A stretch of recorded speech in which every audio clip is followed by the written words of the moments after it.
उसका 1 अध्याय, उसका 1 और 2 वचन पढ़ेंगे। दानियल उसका 1 अध्याय, उसका 1 और 2 वचन।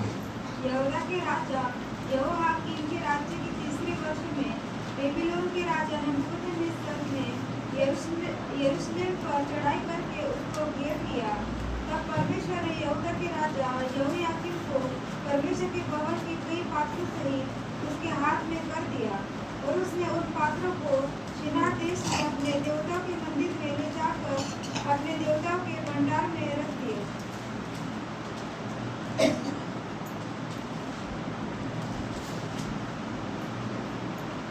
हालेलुया। यहाँ पर लिखा गया है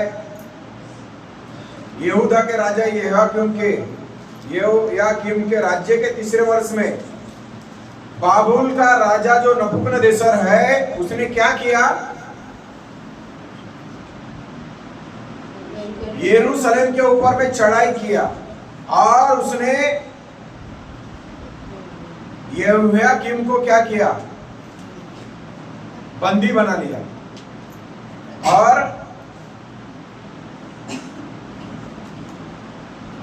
यहूदा का जो राजा है यहोयाकीम, नबूकदनेस्सर ने यरूशलेम के ऊपर चढ़ाई करके उसको बंदी बनाया, उसको लेके गया। परमेश्वर ने क्या किया? यहोयाकीम के राज्य के तीसरे वर्ष में परमेश्वर ने उसके शत्रु के हाथ में कर दिया। और इसका उत्तर हमें दानियल की किताब में नहीं मिलता है। ये जो वचन है, इसके बारे में पूरा हमें जानकारी दानियल की किताब में नहीं मिलता है। इसके बारे में जानकारी है, यिर्मयाह की पुस्तक निकालेंगे, उसका 36 अध्याय, यिर्मयाह 36 और उसका 22-23 में पढ़ेंगे। यिर्मयाह 36 अध्याय, उसका 22-23। राजा शीतकाल के भवन में बैठा हुआ था, क्योंकि नौवां महीना था और उसके सामने अंगीठी जल रही थी। 23। जब यहूदी 3-4 पृष्ठ पड़ चुका, तब राजा ने उसे चाकू से काटा और जो आग अंगूठी में थी उसमें फेंक दिया। इस प्रकार अंगूठी की आग में पूरी पुस्तक जलकर भस्म हो गई। हालेलुया। जिस पवित्र शास्त्र को क्या किया यहोयाकीम ने, यहूदी जो पढ़ रहे थे, उसने उनके हाथ में से छीना। उनके हाथ में से छीनकर क्या किया उसने? उन लोग पढ़ रहे थे, छीना और छीनने के बाद में उसको चाकू से काटा और आग में फेंक दिया। और यहोयाकीम के ऊपर में क्या आ गया है? बड़ा न्याय आ गया। और बड़ा न्याय क्यों आ गया है? क्योंकि ये जो है, उसने परमेश्वर की व्यवस्था, परमेश्वर के नियम के वचन को उसने उल्लंघन किया, तुच्छ जाना, और उसको हाथ से लेकर उसने कौन सा काम किया?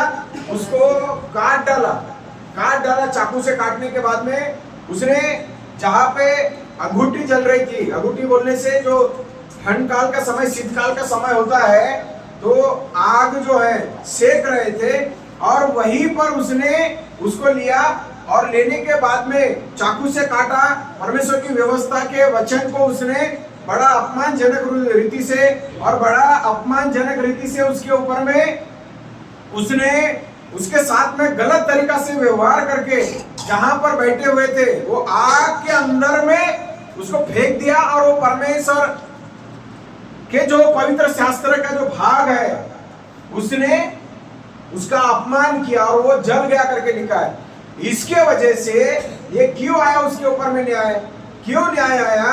क्योंकि वचन में कहता है कि उसने फेंका और शत्रु के हाथ में, इसलिए परमेश्वर ने कर दिया क्योंकि उसने परमेश्वर के वचन को क्या किया था? तुच्छ जाना था और उसके खिलाफ में गया था। और उसके खिलाफ में जाने के कारण, उसके विरोध में जाने के कारण, उसको जलाने के कारण, उसको तुच्छ समझने के कारण वहां पर यहोयाकीम राजा को परमेश्वर ने शत्रु के हाथ में दे दिया। और वचन कहता है इस्राएल में दाऊद की गद्दी में तेरे वंश में से कोई भी क्या नहीं होगा, विराजमान नहीं होगा।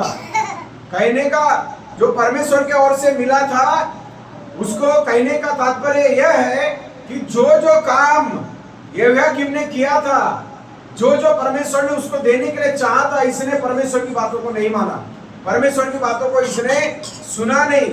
और वहां पर हम बातों को देखते हैं कि इसने जो जो काम करना चाहिए, क्या करना चाहिए था, वचन को प्यार करना चाहिए था, वचन को महत्व देना चाहिए था, इसने क्या कर दिया, इसने वचन को वैल्यू नहीं दिया, इसने वचन को महत्व नहीं दिया, इसने वचन को क्या नहीं किया, आदर नहीं किया। आज भी कई सारे लोग क्या सोचते हैं, इस पवित्र वचन को क्या सोचते हैं, ये पवित्र वचन को एक साधारण बुक समझते हैं। क्या समझते हैं? साधारण पढ़ने का तरीका समझते हैं, और साधारण है करके इसको ऐसे ही ठुकरा देते हैं। इतिहास गवाह है, इसके बारे में 36 उसका 22-23 में पढ़ा हुआ है, पढ़े हमने कि उसने अपमानजनक रीति से जो काम किया, उसका ही परिणाम यहोयाकीम के ऊपर में आया। और यहूदा के राजा यहोयाकीम नबूकदनेस्सर ने क्या कर दिया, बंदी बना के गया। ये बंदी बनाने के लिए अवसर उसके जीवन में उसके गुनाह के कारण आया। परमेश्वर की जो दानियल की जो वचन लिखे गए हैं, ये दानियल के वचन में, दानियल का पुस्तक न्याय से शुरू होता है। किधर से शुरू होता है? न्याय से शुरू होता है। ये न्याय क्यों आया? इसने वचन को महत्व नहीं दिया। न्याय क्यों आया उसके ऊपर में? उसने वचन को महत्व नहीं दिया। और वचन को महत्व नहीं देने के कारण आज भी कलीसिया के अंदर में हम प्रभु के सेवक और सेवा करने वाले, विश्वास करने वाले क्या करते हैं? वचन को उतना महत्व नहीं देते। आजकल हम ज्यादा टेलीग्राम और ज्यादा इस संसार के जितने भी इंटरनेट वाली बातें हैं, नेट वाली बातें हैं, जितने भी संसार में डिजिटल बातें हैं, उसको ज्यादा महत्व देते हैं, इसको कम महत्व देते हैं। इसके वजह से उसके ऊपर में आया हुआ, और इसके वजह से उसने जो अपने जीवन में खोया, वो राजा का जिंदगी कैसा हो गया, हम बाद में उसको और भी देखते जाएंगे। एक गहराई से मनुष्य के जीवन में परमेश्वर के भेदों को समझने के लिए, गहराई से पढ़ने के लिए हमको परमेश्वर के वचन और संगति की जरूरत है। हालेलुया। और एक वचन को हम पढ़ेंगे, 36 अध्याय निकालेंगे। 36 यिर्मयाह की पुस्तक 36 उसका 30 वचन पढ़ेंगे, 36 का 30। इसलिए यहोवा यहूदा के राजा यहोयाकीम के विषय में यूं कहता है, उसका कोई दाऊद की गद्दी पर विराजमान न रहेगा, और उसका सब ऐसा फेंक दिया जाएगा कि दिन को धूप में और रात को पाले में पड़ा रहेगा। हालेलुया। यीशु मसीह के उसका कोई भी ये जो है दाऊद की गद्दी पर विराजमान ना होगा, और उसका भयंकर अंत होगा। रात को पाले में और सब दिन को धूप में, घाम में, दिन में, ऐसा उसके बारे में लिखा गया है। शत्रुओं के हाथ में उसका जीवन को दे दिया है। फिर आगे में और 22 अध्याय निकालेंगे, 22 अध्याय उसका 18 और 19 वचन पढ़ेंगे। ये यिर्मयाह 22 उसका 18 और 19 वचन।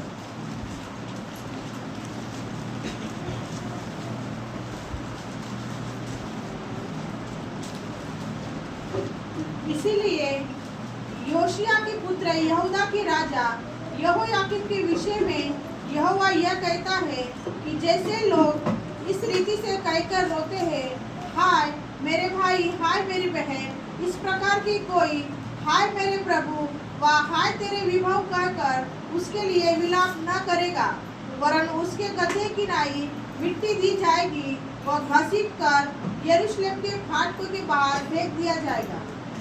हालेलुया। उसको यरूशलेम के फाटक के बाहर फेंक दिया जाएगा, उसको गधे की नाई मिट्टी दी जाएगी। केवल वही एक राजा है जिसके बारे में यह नहीं लिखा कि वो काटा गया, उसका शरीर यरूशलेम के फाटक के बाहर क्या हो गया, फेंक दिया गया। और यहोयाकीम की मृत्यु शांति रहित मृत्यु हुई और उसकी शांति के साथ में नहीं हुई। परमेश्वर का वचन हमें सिखाता है, परमेश्वर का, इधर में सब जन हम लोग वचन की तरफ ध्यान देंगे। हालेलुया। यहाँ पर जो बताया गया है यहोयाकीम के बारे में कि उसको नबूकदनेस्सर राजा ने बंदवाई में जब लेके गया, शत्रु ने जब उसके ऊपर आक्रमण किया, जब उसके साथ में ये सब क्यों हो गया, उसने बदलने के लिए या बदलना नहीं चाहता था और उसके ऊपर में परमेश्वर का न्याय आया। और ये उसके पीछे में कारण ये है कि जो यहूदी इस पुस्तक को पढ़ रहे थे, उसने उनके हाथ से छीनकर उसको काटा, उसको फेंका और उसके ऊपर में क्या कर दिया, बहुत ही उसका अपमान किया। तो परमेश्वर के वचन क्या है, अपमान करने के लिए नहीं है। आप परमेश्वर के वचन में जजमेंट करने वाले कोई नहीं है, परमेश्वर के वचन में नापतोल करने वाले आप लोग कोई नहीं है, कोई पास्टर नहीं है, कोई विश्वासी नहीं है। जो वचन प्रभु के मुख से निकल गया वो निकल गया, उसमें एक बिंदु भी नहीं घटेंगी और एक बिंदु भी उसके ऊपर में नहीं बढ़ेगा। और ना ही उसके वचन को कोई भी हो, विश्वासी हो या कोई भी सेवक हो, परमेश्वर के वचन का अपमान करने का अधिकार किसी को भी नहीं है। आज चर्च में जाते हैं, प्रार्थना करते, कोई भी कार्य क्यों ना करो, प्रभु का वचन में ये बात बताता है, हमें ये बात सिखाता है कि वचन को सीरियसली, वचन को गंभीरता पूर्वक सुनना, सीखना, मानना और उसके लिए अपने जीवन को देना। अगर आप ये सोचते हैं कि यहोयाकीम के जीवन में हो गया तो आपके जीवन में होना जरूरी नहीं, ये सोचते हैं तो हम गलत और वनवे में चल रहे हैं। बाइबल ये बोलती है, परमेश्वर का वचन कभी टलता नहीं है, परमेश्वर का वचन सभी के लिए एक सा है। और इस वचन में क्या लिखा गया है, उसकी जो मृत्यु है गधे की समान यरूशलेम के फाटक के बाहर शांति रही, ऐसी मृत्यु होंगी करके लिखा हुआ है। और ये मृत्यु ऐसी क्यों होंगी करके लिखा हुआ है, क्योंकि उसने जो पाप किया था, उसने जो मन नहीं फिराया था, इसलिए उसकी मृत्यु शांति रही। यरूशलेम में नहीं हुई, यरूशलेम के फाटक के बाहर। यरूशलेम का मतलब होता है शांति, यरूशलेम का मतलब क्या होता है, शांति। शांति के साथ में उसकी मृत्यु नहीं हुई, बेकार हुई। किसकी, यहोयाकीम की। क्योंकि यहोयाकीम ने जो राजा था, परमेश्वर की बात को क्या नहीं किया, अपने जीवन में प्यार और भाई ने मानकर लौट कर नहीं आया, इसलिए उसके साथ में ऐसा हो गया है। आज कलीसिया में आने वाले अपने आप को इतना धर्मी मत समझो, इतना बड़ा पवित्र मत समझ जाओ, अपने आप को इतना बड़ा टैलेंटेड मत समझ जाओ, अपने आप को इतना बुद्धिमान मत समझ जाओ कि आपकी जिंदगी भस्म हो जाए चलते हुए अवस्था में। बाइबल में लिखा है यहोयाकीम के साथ में क्या हो गया, यहोयाकीम के साथ में बहुत बेकार हो गया। यरूशलेम के बाहर में उसको फेंका। शांति का परमेश्वर हमें शांति सिखाता है, शांति देता है। प्रभु के सामने में उसको समय मिला तो उसने सुधरा नहीं है। नीति वचन 13 अध्याय का 13 वचन पढ़िए।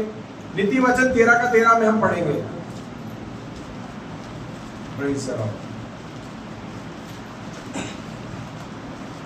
जो वचन को तुच्छ जानता वह नष्ट हो जाता है, परंतु आज्ञा के डरवे को अच्छा फल मिलता है। हालेलुया, बोलो यीशु मसीह के हालेलुया। यहाँ पर लिखा है जो वचन को तुच्छ जानता है वो नाश हो जाता है, लेकिन तो जो वचन को मानता है उसकी जिंदगी अच्छी होती है।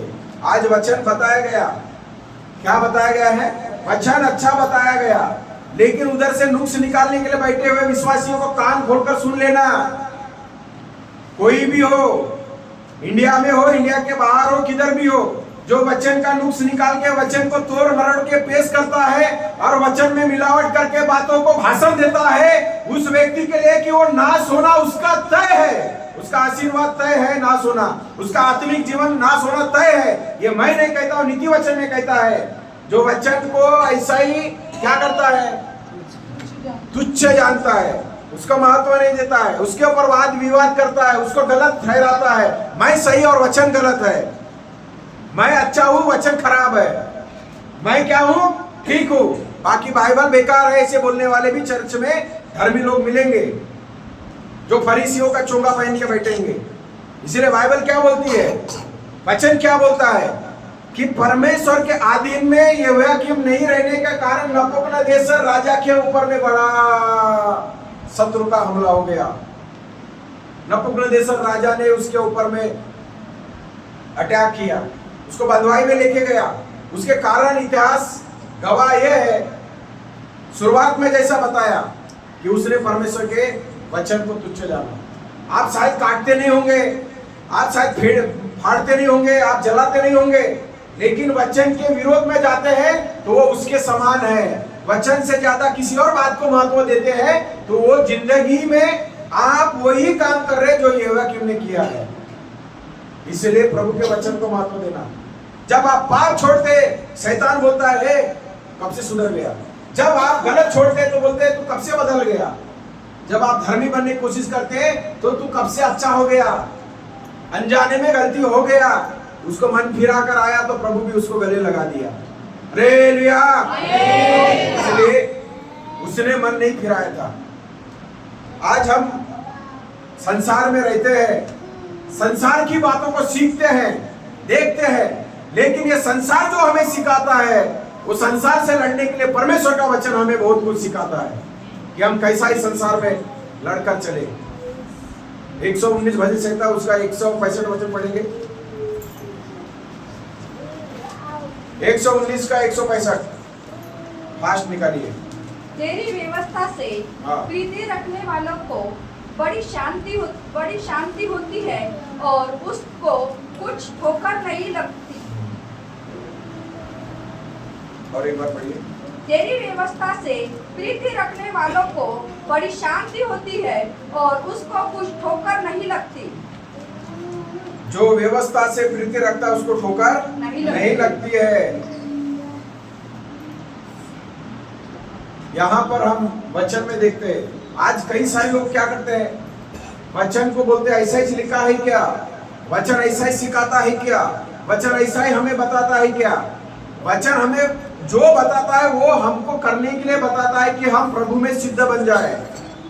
आपने यहोयाकीम के बारे में शुरुआत में पढ़ा, लेकिन ज्यादा से ज्यादा आपको रुचि आपके काम में है, ज्यादा से ज्यादा आपको रुचि किस में है, इंटरेस्ट ज्यादा आपको इस संसार की बातों में है, तो आप समझ जाइए कि आप वचन को क्या कर रहे हैं, अपने जीवन से कमजोर कर रहे हैं। वचन पावरफुल है लेकिन आपके जीवन से वचन कम होते जा रहा है। आप संसार के बातों को, इस संसार के जितने भी है वो बातों को आप लोग क्या कर रहे हैं, ज्यादा फोकस कर रहे हैं। लेकिन बाइबल बोलती मेरा वचन के लिए तुम ज्यादा महत्व दो। वचन कहता है तुम मेरे बातों को मन लगाओ।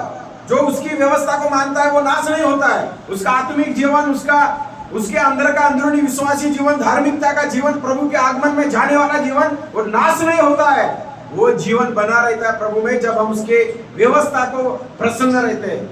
आज भी कई सारे लोग वचन सुनना भी पसंद नहीं करते चर्चेस में।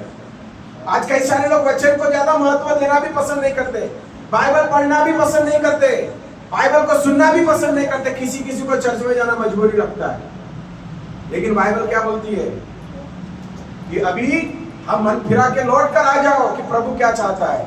भजन संहिता 119 उसका 47 और 48 वचन पढ़ेंगे।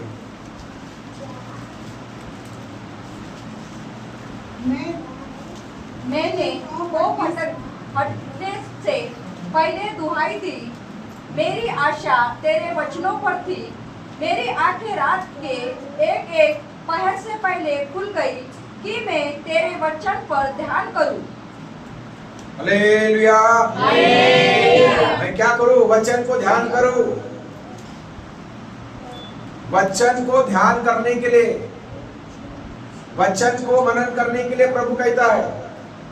आप लोग किधर मनन करते हो, किधर मन लगाते हो, किसको देखते हो, क्या करते हो, वो प्रभु को इस वचन से और प्रभु के बातों को आपको उसको कंपेयर करके देखने की आवश्यकता नहीं है। आपने क्या किया है, कौन सा काम किया है, वो आप बोलेंगे मैंने इधर में सुन लिया था, उधर में पढ़ लिया था, वो नहीं है। यहाँ पे परमेश्वर का दास कहता है, वचन में कहता है 119 उसका 47 और 48 में क्या कहता है कि भोर को मैं वचन को मनन किया और तेरे उद्देश्य को और तेरे स्मरण किया, आपके नाम को मैंने महिमा दिया, उसको मैंने याद किया। तो ये मसीहों के लिए जरूरी है वचन को याद करना, वचन को पढ़ना, वचन को ध्यान करना। मनुष्य अपने लाइफ के लिए, पिछले दिन में भी बोला, मनुष्य क्या करता है अपने लाइफ के लिए, क्या करता है, सब काम करता है, जो चाहिए सुबह से लेकर शाम तक, सोने तक मनुष्य अपने लाइफ के लिए काम करता है। लेकिन प्रभु का वचन के लिए कितना समय ये कलीसिया निकालती है, कितना वचन के लिए महत्व देते हैं, कितना वचन के लिए आप लोग तैयार रहते हैं, कितना वचन के लिए आप लोग प्रेम करते हैं, कितना उस वचन के लिए महत्व देके उसको आदर करते हो। ये हुआ कि उनको क्या हो गया, परमेश्वर के वचन का उल्लंघन किया। लेकिन यहोशू ने क्या किया, परमेश्वर की बात को माना। यहोशू की किताब निकालेंगे, यहोशू की बुक निकालेंगे, उसका 1 अध्याय उसका 8 वचन पढ़ेंगे, उसमें परमेश्वर का वचन हमें क्या सिखाता है।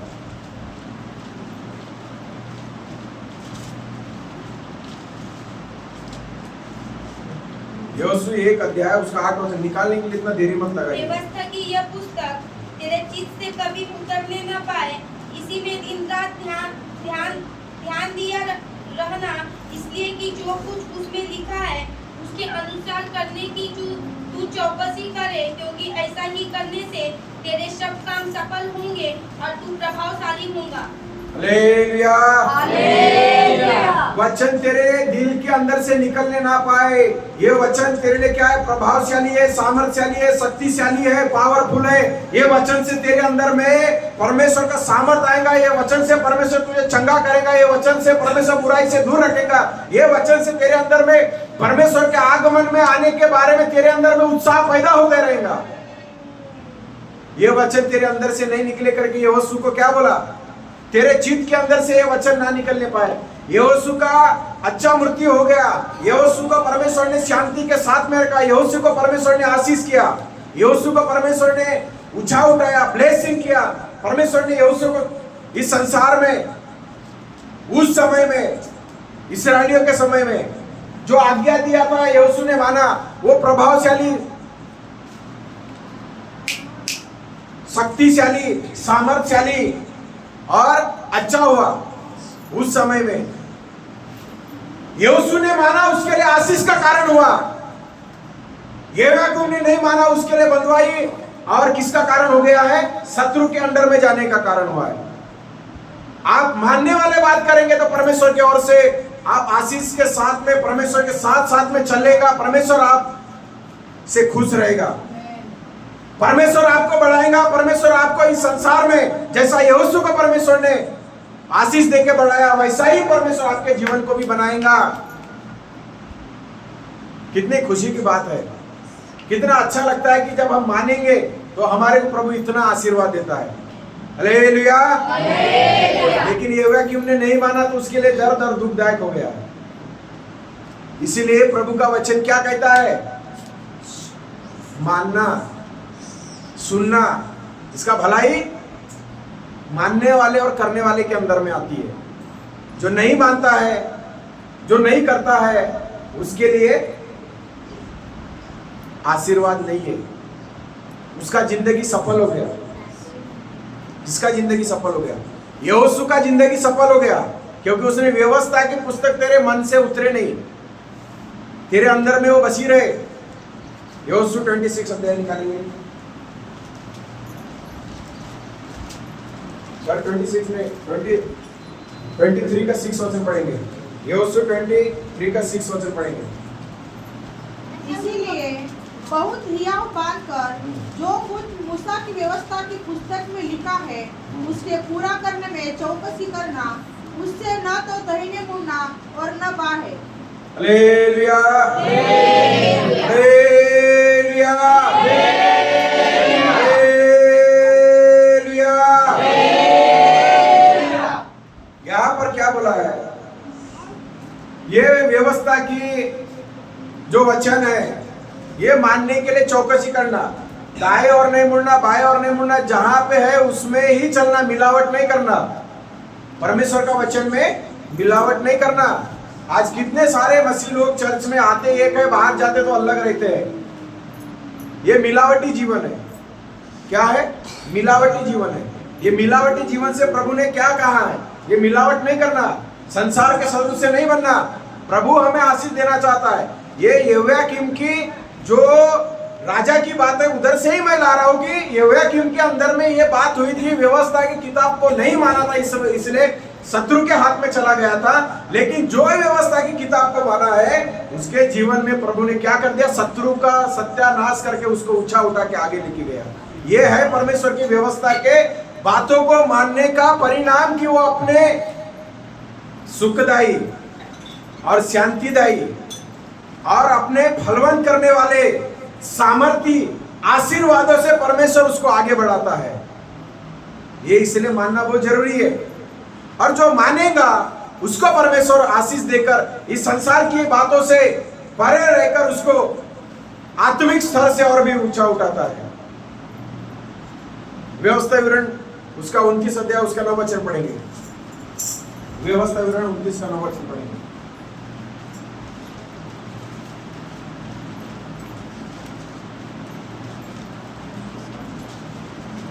व्यवस्था विवरण 29 का 9 पढ़िए जल्दी। इसलिए इस वाचा की बातों का पालन करो ताकि जो कुछ करो वह सफल हो।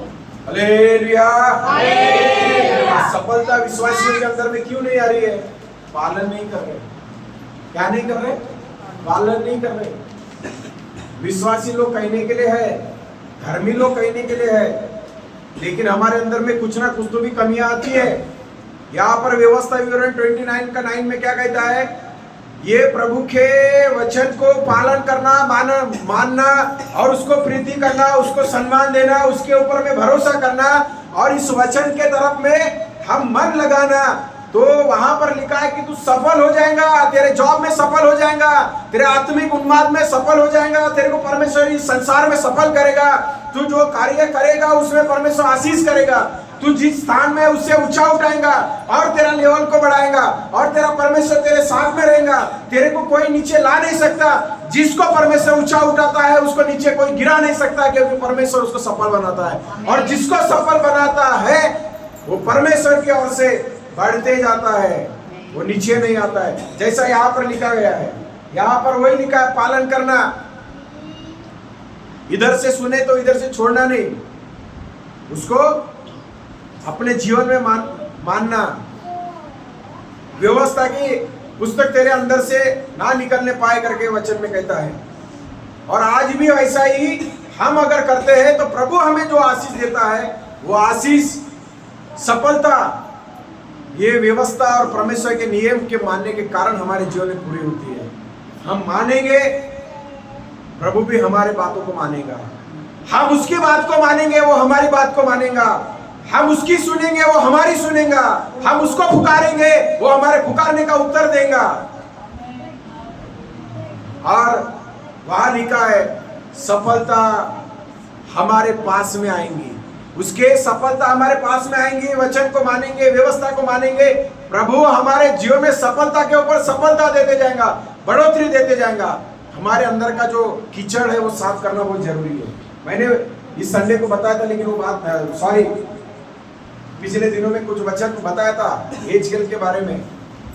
मैं क्या हूँ? सुंदर हूँ। मैं क्या हूँ? पावरफुल हूँ। मैं क्या हूँ? मेरे समान कोई नहीं है। घमंड ने क्या कर दिया? गिरा दिया। घमंड ने क्या कर दिया? नाश कर दिया। आप बढ़ रहे तो इसका मतलब ये नहीं है कि आप परमेश्वर की व्यवस्था को मान रहे हैं। सिर्फ क्या हो रहा है? भौतिक तौर से बढ़ रहे हैं। अंदर में क्या हो गया? खाली। जिस करूब को परमेश्वर ने रखा था उसने क्या किया? उसको डप बिना जो आभूषण से उसको परमेश्वर ने संवारा था वो सब कुछ था, और वो उड़ता, परमेश्वर की स्तुति होती। आज भी लोग इस संसार में वही काम कर रहे हैं। डिप्लोमा पढ़ाई, मेरा कुर्सी, मेरा पद, मेरा क्या है, खानदान, मेरी जाति, मेरी भाषा, इसमें लड़ रहे हैं। व्यवस्था ये नहीं सिखाती है। व्यवस्था बोलती है मेरे वचन को मानो, नियम को मानो। तेरे पास में अगर कुछ उन्नति आ गई है तो उसमें घमंड नहीं करना। कब ऊपर से नीचे गिर जाएगा करूब के समान, कोई गारंटी नहीं है। उसके जिंदगी में वही काम हो गया, उसने वचन को महत्व नहीं दिया, उसने परमेश्वर का डर भय अपने अंदर में नहीं रखा, और उसने नीचे में आ गया। आज वो विषय नहीं है, फिर भी उसको एक सेकंड के लिए मैंने बता दिया। लूका रचित सुसमाचार उसका 13 अध्याय उसका 7 वचन पढ़ेंगे। लूका रचित सुसमाचार उसका 13 अध्याय उसका 7 वचन। तब उसने बाड़ी के रखने वालों से कहा, देख 3 वर्ष से मैं इस अंजीर के पेड़ में फल ढूंढते आता हूँ, परंतु नहीं पाता। इसे काट डाल कि यह भूमि को भी क्यों रोके रहे। हालेलुया। वहां पर लिखा है, स्वामी ने क्या बोला? 3 साल से मैं पेड़ के अंदर में मैं फल ढूंढने के लिए आता हूं, इसके अंदर में मैं कुछ भी नहीं पाता, इसको काट डाल। उसको बोला कि काट डाल। रखवाले ने बोला रहने दो, इसको काटना नहीं। यहोयाकीम को भी परमेश्वर ने 3 साल दिया था सुधरने के लिए। कितने साल दिया था? 3 साल। ये पेड़ के अंदर में वो जमीन का मालिक आया और क्या बोल रहा है? वो स्वामी आया और क्या बोल रहा है? ये पेड़ लगा है, 3 साल से देख रहा हूं। आपको परमेश्वर ने कितना साल से सुधरने के लिए मौका दिया है, लेकिन विश्वासी लोग सुधरने का नाम ही नहीं लेते हैं। प्रार्थना में सुधरने के लिए दिया है, आराधना में दिया, तुम्हारे बोली में दिया है, दूसरे के ऊपर में टोच के बोलने का, दूसरों को नीचा गिराने का, या हमारा विश्वास में कमजोरी नहीं होने का, प्रार्थना में कमजोरी नहीं होने का, आत्मिक जीवन में कमजोरी नहीं होने का, प्रभु के वचन के तरफ में हम लोग ध्यान करना, प्रभु के बातों को हम लोग डर पूर्वक भय पूर्वक अंदर में लेना। ये बातों को सुधारने के लिए, प्रभु के लिए तुम पवित्र जीवन बिताना, धार्मिक जीवन बिताना, प्रभु के लिए आलस नहीं होना, लेकिन प्रभु के लिए तुम लोग क्या होना? पावरफुल होना। हमारे अंदर से वो सारी बातें निकालना, प्रभु के लिए तुम लोग तैयार रहना। 3 साल उसको भी अवसर मिला था, ये पेड़ को भी 3 साल मिला, फल नहीं था, और 1 साल मिला। लूका रचित सुसमाचार 3 अध्याय पढ़िए, 3 अध्याय उसका 9 वचन पढ़िए। तब फूलधर पेड़ों की जड़ पर धरा है, इसलिए जो पेड़ अच्छा फल नहीं लाता वह काटा और आग में झोंका जाता है। हालेलुया। यीशु मसीह के जो पेड़ अच्छा फल नहीं लाता किधर जाता है? किधर जाता है? आग में जाता है। ये कौन सी आग में जाता है? जहां पे गंधक और झील, जहां पे वो आग हमेशा जलती रहेंगी।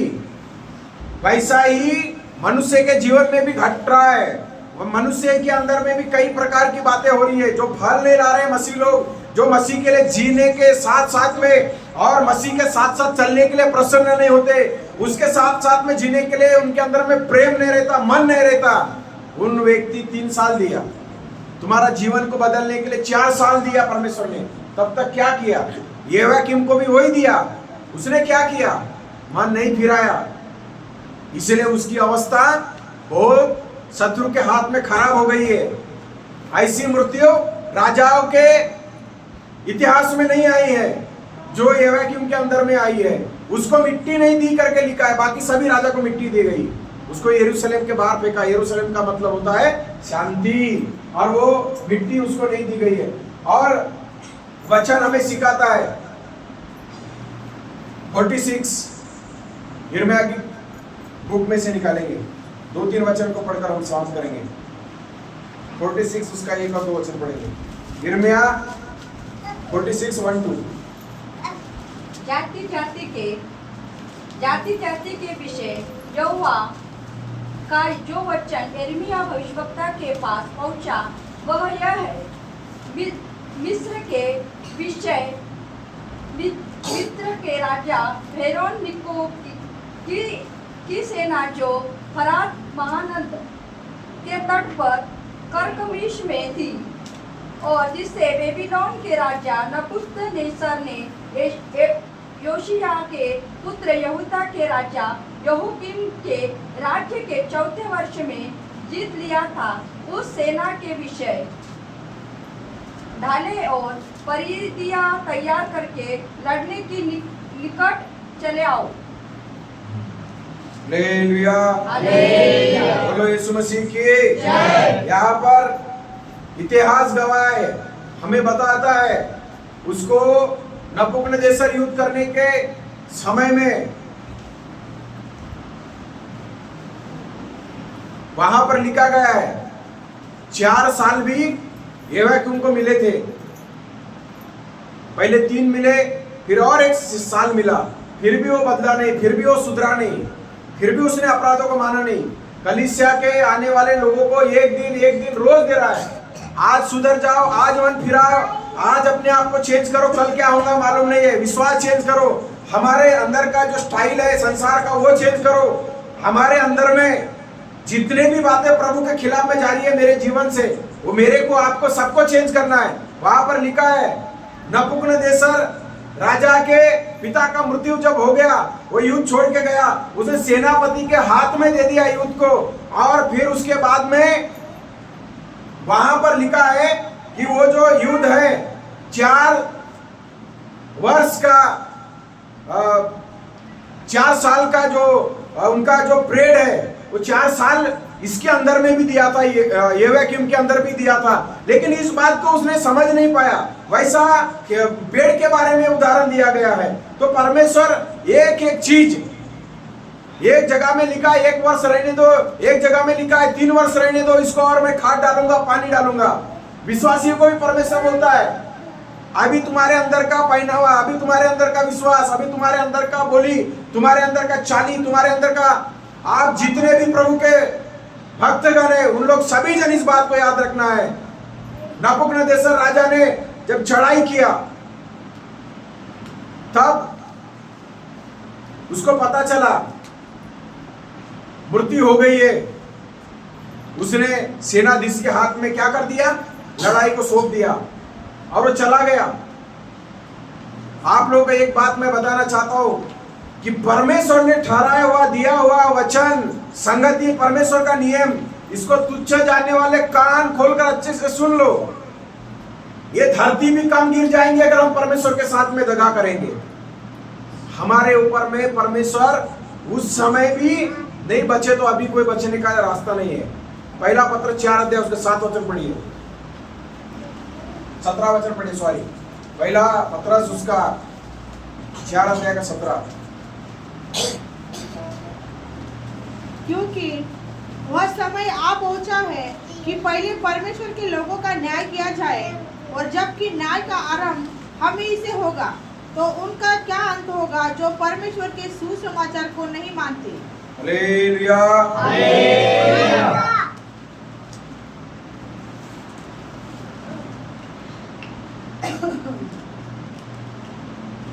हमने नबूकदनेस्सर राजा के बारे में कुछ बात को पढ़ा था।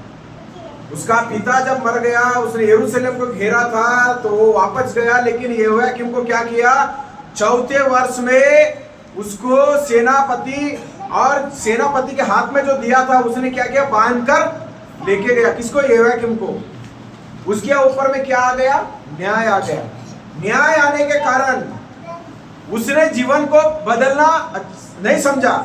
हमारा लेन देन, हमारा विश्वास, हमारा संगति, हमारा जीवन, हमारा पवित्रता ही, हमारा मेहनत, हमारा कष्ट, हमारा मुसीबत, हमारा दुख, हमारी परीक्षा और हमारे जितने भी निंदा, अपमान, जो बातें इस संसार में आपके ऊपर में आएंगी, अगर आप मसीह में और वचन को मानते हैं, आप लोगों के लिए परमेश्वर कहता है जैसा मैंने यहोशू को आशीष दिया उसके अंदर से मेरी व्यवस्था की, बातें नहीं निकली। जैसा मैंने उसको आशीष किया, जैसा मैंने उसको बढ़ाया, वैसा मैं भी तुम्हें आशीष करूंगा, तुम्हें बढ़ाऊंगा। लेकिन जिन्होंने नहीं माना, वह पतरस की पुस्तक में कहता है, 1 अध्याय उसका 17 में कहता है, पढ़िए उसको एक बार और। क्योंकि वह समय आ पहुंचा है कि पहले परमेश्वर के लोगों का न्याय किया जाए, और जबकि न्याय का आरंभ हम ही से होगा, तो उनका क्या अंत होगा जो परमेश्वर के सुसमाचार को नहीं मानते। हमारे से क्या होगा? न्याय की शुरुआत होगी। किससे होगी? हमारे से न्याय की शुरुआत होगी। वहां पर उन्होंने ठीक से जीवन नहीं बिताया, उन्होंने आज्ञा नहीं मानी, अपराध किया, पाप किया, मन ने फिराया, इतना समय देने के बाद में भी। तो पतरस कहता है, पतरस प्रभु का प्रेरित कहता है कि हम में से भी न्याय होगा। अगर हमने नहीं माना, हमने नहीं सुना, तो जब उन लोग छोड़े नहीं गए तो आप लोग भी छोड़े नहीं जाएंगे।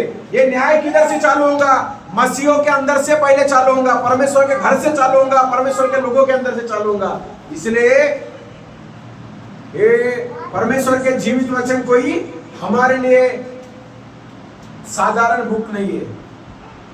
ये वचन है जिसने आकाश और पृथ्वी सारे ब्रह्मांड को रचने वाला परमेश्वर का सामर्थ्य शक्तिशाली वचन है कि हमारे जीवन को हम लोग कैसा बनाना है, कैसा सुधारना है, कैसा इसमें ढलना है। ये परमेश्वर का पवित्र वचन में हमें सिखाता है। इसमें हम कैसा जीरो बनना है, और जीरो से परमेश्वर हमारी शुरुआत बढ़ाने की करता है, वो परमेश्वर का वचन हमें सिखाता है। हालेलुया। और एक वचन को पढ़ेंगे, इब्रानियों 2 अध्याय उसका 3 वचन पढ़ेंगे। तो हम लोग ऐसे बड़े उद्धार से निश्चय रहकर क्यों कर बच सकते हैं, जिसकी चर्चा पहले प्रभु का द्वार हुई और सुनने वाले के द्वारा हमें निश्चय हुआ। हालेलुया। उद्धार से बचकर कैसे रह सकते? हमारा उद्धार निश्चित है, हमारा उद्धार हुआ है, और हमारे समस्याओं से भी उद्धार करने के लिए परमेश्वर सर्वशक्तिशाली है। और हमको परमेश्वर इस उद्धार से और उद्धार के द्वारा परमेश्वर हमें इस संसार में इस बात को बताता है, इब्रानियों 2:3 में, हम क्यों का बच सकते हैं? हम बचेंगे नहीं, हम प्रभु के हाथ के नीचे रहेंगे। हम लोग कोई भी बातों से दूर नहीं हो सकते हैं। हम प्रभु के बातों को धोखा देकर हम प्रभु को कभी भी बोल नहीं सकते कि प्रभु मैं गलत करने के बाद में बच जाऊंगा। यहाँ पर लिखा है, हम उद्धार और परमेश्वर का सामर्थ और उद्धार के द्वारा हम लोग इस संसार में प्रभु के राज्य को आने वाला समय में हम उसको अपने जीवन में महसूस जरूर से करेंगे। फिर मैं एजकेल की पुस्तक में से एक वचन को पढ़ेंगे।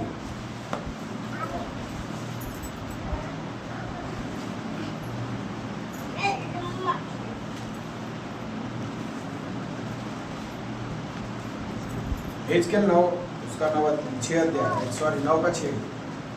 बूढ़े, युवा, कुंवारी, बाल बच्चे, स्त्रियां सबको मारकर नाश करो, परंतु जिस किसी मनुष्य के माथे पर वह चिन्ह हो उसके निकट न जाना, और मेरे पवित्र स्थान से आरंभ करो। और उन्होंने उन पुरनियों से आरंभ किया जो भवन के सामने थे। हालेलुया। हम यहाँ पर पढ़ते हैं, परमेश्वर के भवन में और परमेश्वर के घर में किया हुआ पाप और बाहर किया हुआ पाप में फर्क है। परमेश्वर के जगह से हम उद्धार से, इब्रानियों 2:3 में, हम उद्धार से निश्चिंत रहकर क्यों कर बच सकते? हम सोचते हमारा उद्धार हो गया, अभी हम कुछ भी करें और निश्चिंत तरीका से रह गए, हम बचेंगे नहीं। हम कुछ भी करें, मेरा बपतिस्मा हो गया, मैंने प्रभु भोज लिया, मैंने दशमांश दिया, और मैंने क्या किया? उपवास किया, मैंने परमेश्वर का अभिषेक पाया, और निश्चिंत तरीका से रहकर हम चुपचाप बैठ गए हैं, तो हम कुछ गलत कर रहे हैं, हमारे जीवन से अपराध हो रहे हैं। लेकिन ये सब करने के बाद में भी हम निश्चिंत तरीका से बैठ रहे हैं, तो हमारा उद्धार चला जाएगा। इसलिए प्रभु का वचन कहता है, कांपते हुए, थरथराते हुए, या 9:6 में क्या कहता है कि जो परमेश्वर का भवन है, परमेश्वर के लोग हैं, परमेश्वर के यहाँ पर किया हुआ पाप और बाहर किया हुआ पाप। चर्च में आके तुम चर्च के पास्टर को और चर्च के सेवकों को और सेविका को और परमेश्वर के लोगों को तुम निंदा अपमान करेंगे और उनके साथ में गलत गलत व्यवहार करेंगे। ये पाप बहुत बड़ा भयंकर पाप है। ये पाप बाहर के पाप से ज्यादा है। यहाँ किया हुआ गलती, क्यों ये बात को बता रहे? उजिया राजा ने जो काम किया था, उजिया राजा के शरीर में माता से लेके जो कोढ़ फूटा था, उसने परमेश्वर के सेवकों के साथ में क्या किया था? दगा किया था। और परमेश्वर के सेवकों के साथ में जो काम किया था, उजिया राजा के जिंदगी में कभी वो कोढ़ ठीक नहीं हुआ। आप साधारण और मामूली बात परमेश्वर के वचन और नियम को नहीं समझना कि मैं चर्च में जा रहा हूँ, चर्च में जा रही हूँ, बपतिस्मा लिया, प्रभु भोज ले रहा हूँ, मेरा परमेश्वर काला चश्मा पहन के नहीं बैठा है, वो सब कुछ देखता है।